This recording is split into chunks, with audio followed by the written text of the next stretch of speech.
That park moment, you call, they lift their head, look directly at you, then turn and walk away, is frequently misunderstood as a training failure.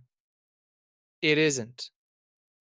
What occurs inside your dog's brain remains largely unaddressed by veterinary behaviorists during consultations. Once understood, you will never view that gaze the same way. One specific phrase you have likely used for years may be worsening this behavior every single time you speak. We will get there. But first, recall the last occurrence. You called. They heard you. You saw that head lift, that fleeting eye contact. Then nothing. Owners assume two things: the dog is stubborn or needs more training. The truth? Neither. Exactly three factors destroy recall. Terrifyingly, you might be triggering all three unknowingly. The first is biological. The second is genetic. The third is something you created accidentally through love. Start with biology. In 2010, University of Kentucky researchers changed dog behavioral science. They split dogs into two groups. Group 1 held a 10-minute sit-stay, pure self-control for 600 seconds. Group 2 stayed in crates, effortless confinement. Then, both groups received an impossible puzzle toy. Researchers watched. Who kept trying? The sit-stay dogs quit significantly faster than the crate group. Next, they repeated the setup but gave the depleted dogs a glucose drink before the puzzle. Those dogs performed identically to the fresh ones. Self-control runs on metabolic fuel. When spent, it is spent. Your dog cannot choose when it refills. Consider your dog's day before reaching the park. They didn't chew the couch, steal food, or lunge at delivery drivers. Each moment cost biological fuel. By the time you unclip that leash, hitting a wall of squirrel scents and grass, their self-control tank may sit at zero. You are calling them at their worst biological moment. It isn't lack of love. The brain part designed to override impulse is simply running on fumes.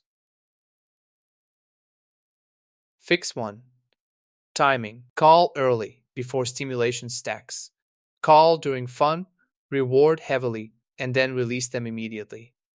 Every recall leading to freedom is a deposit.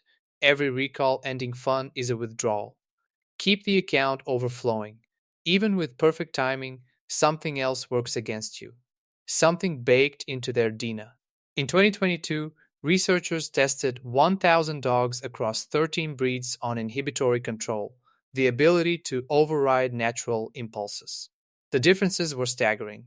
Belgian Malinois and German Shepherds, bred for explosive responsiveness, scored lowest.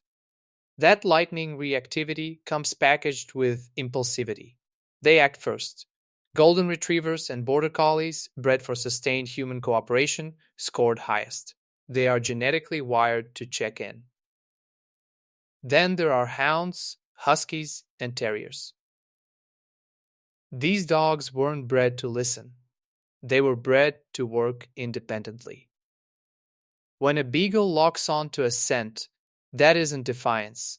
It is centuries of selective pressure. You are asking one kitchen-learned word to override genetic history. A 3-second delay from a tracking beagle isn't slow obedience, it is an enormous effort to override design. Fix 2. Know your breed. Use long lines in high distraction environments as an honest tool. Adjust expectations sideways, not downward. Even with timing and breed awareness, one silent factor remains: the one well-meaning owners create. Researchers taught one dog two different recall cues. Cue 1 involved occasional light leash corrections. The dog obeyed, but slowly, body tense, head low. Cue 2 used purely positive reinforcement. Response was fast, body relaxed, tail up.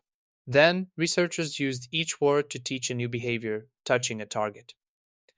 With the positive word, the new behavior increased. The word itself was a reward. With a correction history word, the behavior decreased. The dog hesitated. The negative history poisoned the cue. You don't need leash corrections for this to happen. Every time you called and then ended the fun, bath, nails, or leaving the park, you added to the record.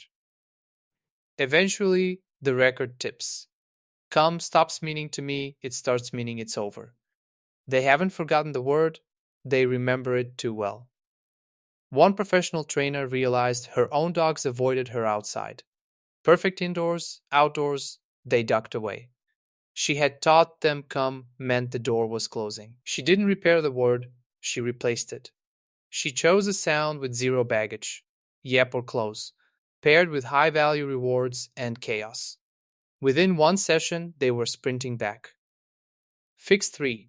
If your dog hesitates, the word is likely damaged. Replace it. Pick a word with zero history. Protect it. Use it only when success is certain. Never follow it with something they dislike. If fun must end, go get them. Don't use the word. You aren't retraining a behavior, you are rebuilding trust in a sound.